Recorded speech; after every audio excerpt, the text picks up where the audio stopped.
there would be a lot of public campaigns, for instance, that we need to mobilize people. In schools these days, I think no school children would not be aware of the need for tackling climate change. But how to bring that concept to the households, how to bring that concept into different professions, how to draw alliance among different sectors of community is the challenge. Take the building energy efficiency campaign that we are taking. Initially, government would be providing subsidies to help building owners to engage in energy audit and making changes. But at the same time, we also need people to realize that, well, that's a major area that they can make savings, that they can reduce the electricity bill for a higher goal, the goal of building Hong Kong into a greener city. So I think every bit counts, and we certainly need every sector of the community to buy in. Take one area, well, compared to Germany, you have a lot of technology.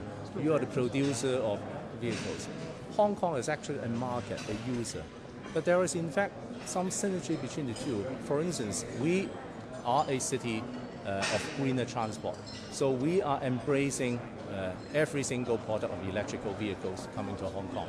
Yesterday, I test drive one of the electric vehicle made here. But actually, back home, I'm already driving an EV produced by another country. Now, Hong Kong as a market would provide the perfect platform for new technology to come to Hong Kong. We don't mind they coming from Germany, Japan, the US, or the mainland. In fact, cities testing ground for this technology.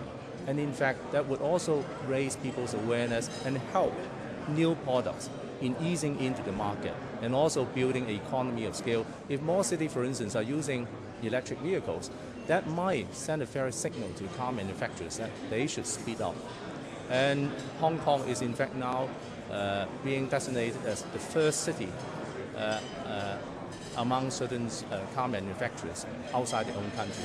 Take for instance, the Japanese car manufacturers are selling the EV in Hong Kong together with their inland market. So that's an area that perhaps we as a market and Germany as a producer can sort of work together for the same goal. The biggest hurdle for all cities nowadays is idling.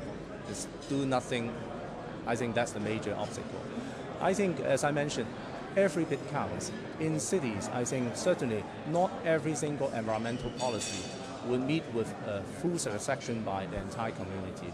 Very often there are the concept of not in my backyard NIMBY symptoms. But when we look at the city as a whole, cities are where the energy is coming from. Cities where the economic strength are being built on. So I think, well, if cities on their own can move on, and if among major cities can also collaborate, I think we can overcome this hurdle of idling, of sitting tight. And only by so doing, I think we can have a greener world.